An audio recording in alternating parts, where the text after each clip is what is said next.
मैं अशोक कुमार शर्मा, सह आचार्य हिंदी, MSJ राजकीय महाविद्यालय भरतपुर। आज हम उपन्यास के तत्वों के बारे में अध्ययन करेंगे। किसी भी वस्तु की जो रचना होती है वह उसके कुछ निश्चित तत्व होते हैं और उन तत्वों से मिलकर के कोई रचना बनती है। जैसे शरीर की रचना के संबंध में हम बात करते हैं तो एक चौपाई तुलसीदास जी ने लिखी है। क्षितिजल पावक गगन समीरा, पंच रचित यह अधम शरीरा। तो ये अधम शरीर 5 तत्वों से बना हुआ है। उसी प्रकार से कोई भी चीज़ है, कोई भी रचना है, उसके तत्व होते हैं। तो उपन्यास के भी तत्व हैं जिनको हम कथावस्तु, कथोपकथन, वातावरण, देश काल आदि के रूप में पढ़ते हैं। तो उपन्यास का जो सबसे मुख्य तत्व है वह कथावस्तु है।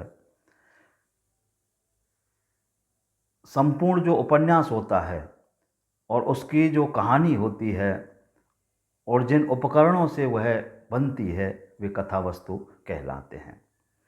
तो इस कथावस्तु में एक तो कथासूत्र होता है, दूसरा मुख्य कथानक होता है और तीसरा उपकथानक होता है।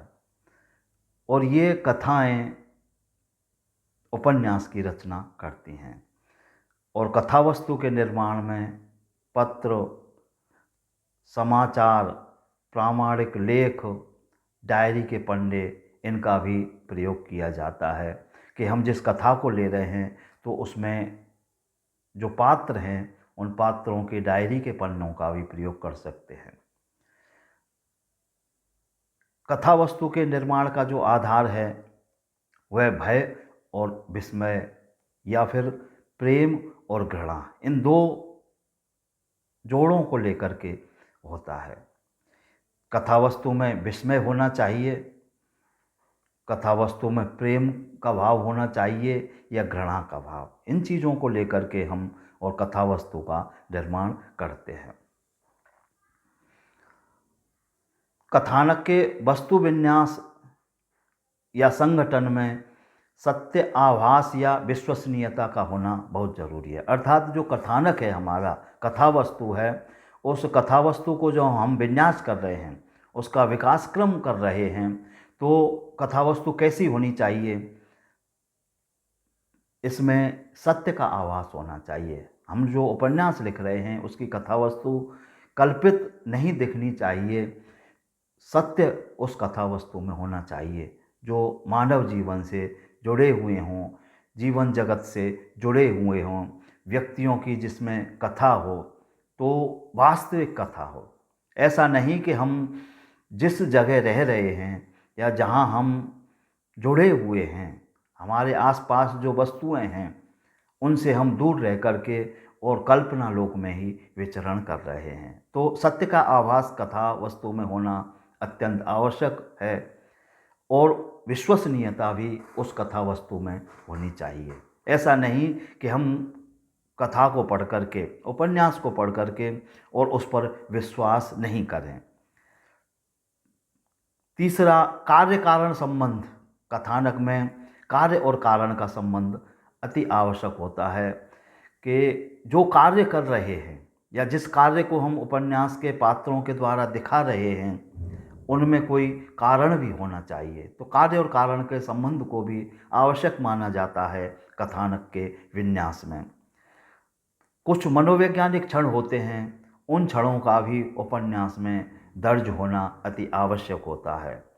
उपन्यास में संघर्ष दिखाना चाहिए पात्रों का कि अपनी जो लक्ष्य है पात्रों का या जो उद्देश्य है नायक का, तो वह उसमें कितना संघर्ष कर रहा है।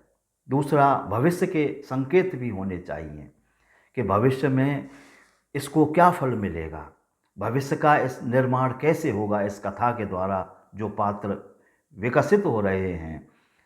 और फिर कथानक में चरमोत्कर्ष का होना अत्यंत आवश्यक है। चरमोत्कर्ष वो होता है जहाँ कथा संपूर्ण होती है और जिस विषय को लेकर के हम उपन्यास लिख रहे हैं या जिन पात्रों को हम दिखा रहे हैं उसका परिणाम या लक्ष्य या उद्देश्य स्पष्ट होता जाना चाहिए। अगला जो तत्व है उपन्यास का वो पात्र और चरित्र चित्रण, अर्थात पात्र होते हैं उपन्यास में और उनका चरित्र चित्रित किया जाता है, या फिर यूँ कह सकते हैं कि उपन्यास है वो पात्रों के द्वारा ही विकसित होता है।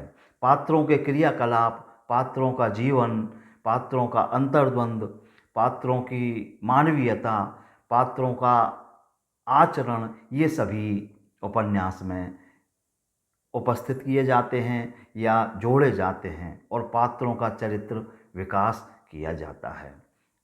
जो पात्र होते हैं उन पात्रों के विकास के लिए, चित्रण के लिए हमें मानव मन के या उपन्यासकार को मानव मन के सूक्ष्म अध्ययन की आवश्यकता होती है।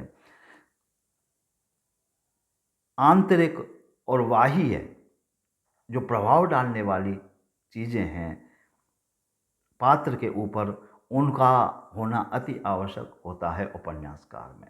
और उपन्यासकार अपनी कल्पना शक्ति के द्वारा पात्रों में सजीवता और यथार्थता को दिखाने की कोशिश करता है।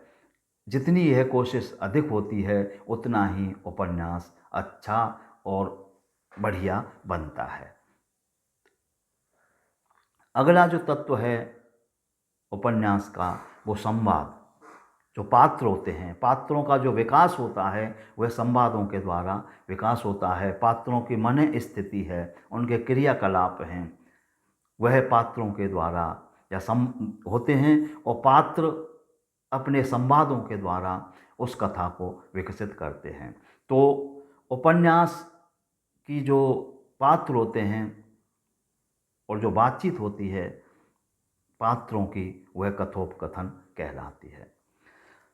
संवादों द्वारा पात्रों में सजीवता और पात्रों के सूक्ष्म मनोभावों, उनकी प्रतिक्रियाओं, संकल्प विकल्पों, वितर्क और विचारों का चित्रण किया जाता है।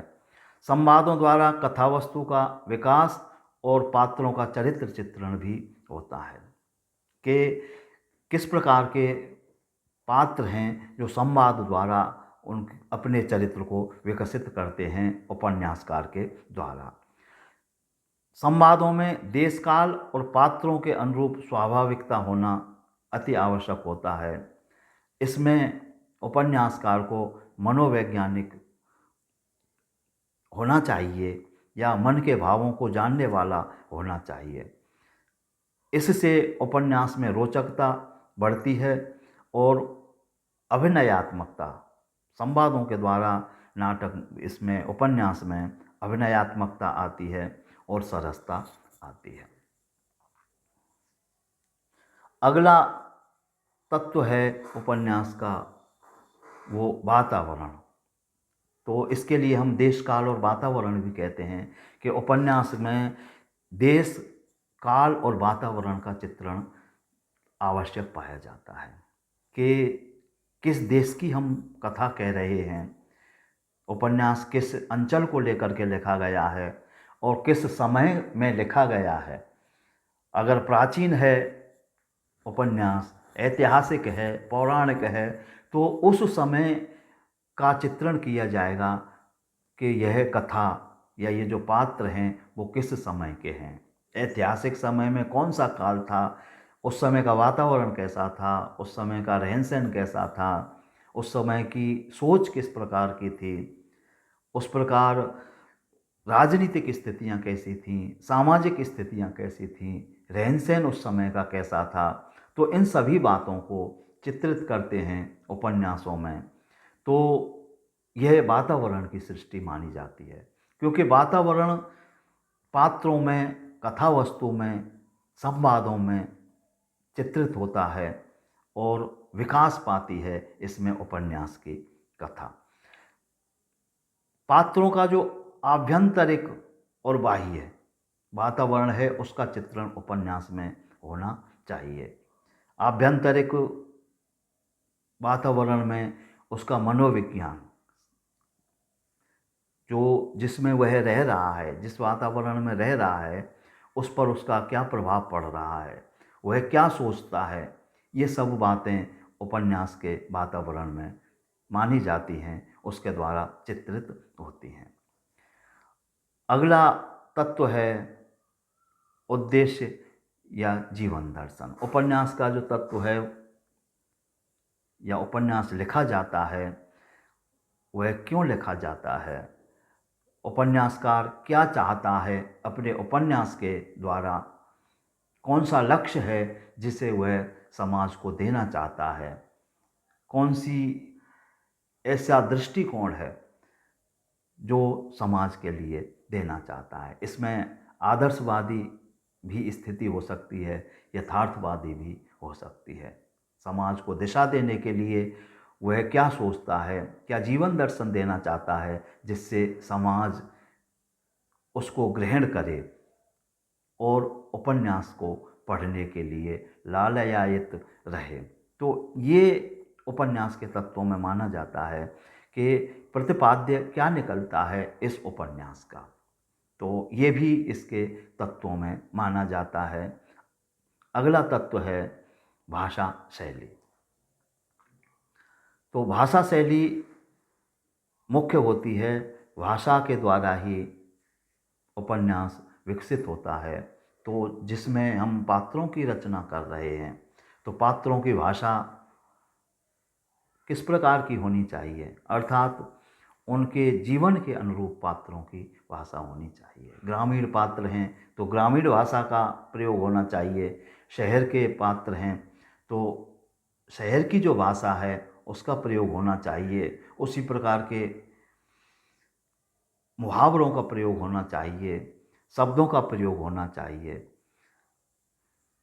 शैली होता है कहने का ढंग, कि हम किस प्रकार से पात्रों के द्वारा उनकी बात को कहला सकते हैं।